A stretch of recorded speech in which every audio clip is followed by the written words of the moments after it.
Good evening. I'm Agnes Docherty. And I'm Enid Clocherty. We live on the Isle of Macbadaccent.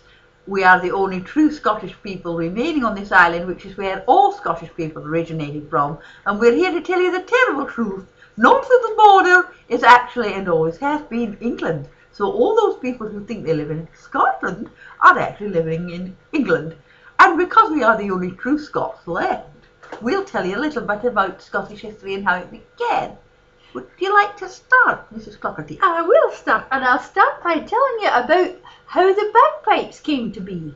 Oh, you see, one day the local farmer was going off on his business to the pig farm, and he was carrying this most enormous pig under his arm.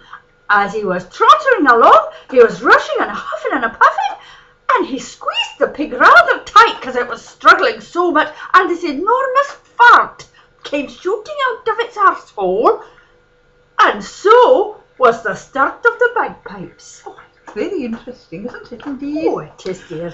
Would you like me to tell you about the history of the kilt? Oh, I'd love to. Yeah, Well, the word kilt stands for covers incredibly long testicles. Because it should have been spelt with a C, but Scottish people are not capable of in those days at any rate, hadn't mastered the art of curly C's. They could only do kicking K's, so it had to be a K-I-L-T. So that is why it's called a kilt, because Scottish men have very long bollocks that reach down to their ankles, in fact. So that's how the kilt came to be there. Well, that's very interesting. Well, thank you very much. Now then, the next thing I'm going to tell you about is, now let me think, I've forgotten.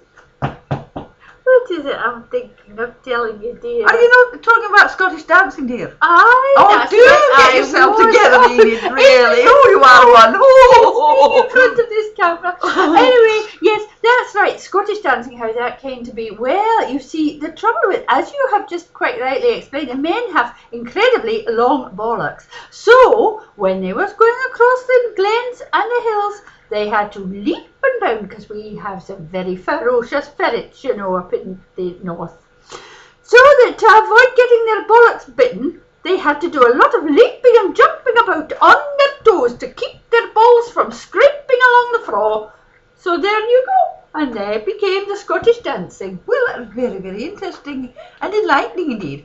I want to talk a little bit about the Scottish passion for poetry and general arts and lyricism. There was, in fact, an old Jewish priest who had been terribly burned in an accident, and he wanted to come and live amongst them in a cave, and they said, aye, that's quite all right, because they're such ugly bastards themselves, another one wouldn't make any difference.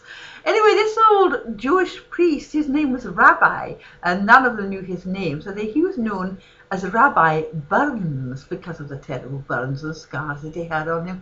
And he used to sit in his cave penciling little ditties, and that's the history of Scotland's most famous poet, Rabbi Burns. He was, in fact, a Jew. Well, And a disfigured Jew at that, yes, I.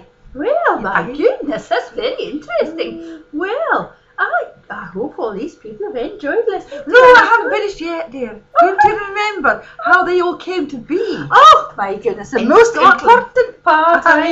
One day, all the people in the north of England, across the border, over Hadrian's Wall, went down to London in their charabancs to watch a musical entertainment. And while they were gone, all the inhabitants of Macbadaccent, apart from me and Enid here, we stayed behind, but they all went over in their flat-bottomed coracles, paddling like fury, because they knew that the English people had left their houses unattended. They climbed the cliffs, swung into the houses, and took possession. And when the English people got back from their musical entertainment, their houses were full of mad jocks, swinging lager and whiskey, and drinking and singing Scottish reels and songs, and dancing with their legs kicking in the air. And the English people says, "Get out!" And they says, "Nay, you bastards, we're taking over." And they beat them and walloped them and whacked them, and then shoved them in the charabancs and pushed them over a cliff, took the houses. And that's how Scotland came to be. In the north of England, they're all Right, yes, so actually Scotland never really existed, did No, only on Macbeth accent. Just thieving. Well, thieving. Swines. Swines, that's right. We're ashamed of them. We are. When we die, Scottish blood dies with us, doesn't it? Oh, yes, indeed. Right, Anyway, goodbye. Thanks Thank you for very listening. much for Hope listening. you Goodbye. enjoyed it. Bye, hen.